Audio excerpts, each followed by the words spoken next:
बिस्मिल्लाहिर्रहमानिर्रहीम।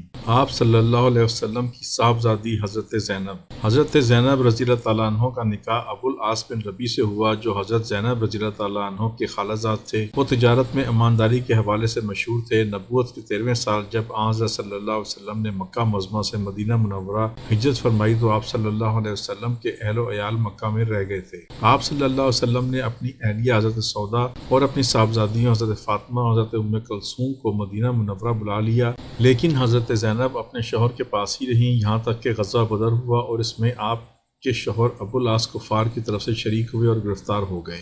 इन्हें इस शर्त पर रिहा किया गया कि वह मक्का मुकरमा जाकर हज़रत ज़ैनब को मदीना मुनव्वरा भेज देंगे। इस तरह आपने अपने शौहर को हालत शिर्क ही में छोड़कर सने 2 हिजरी में ग़ज़वा बदर के बाद मदीना मुनव्वरा की तरफ हिजरत फरमाई। नाज़रीन किराम, हर अच्छी और भलाई की बात दूसरों तक पहुँचाना नेकी और सदका जारिया है।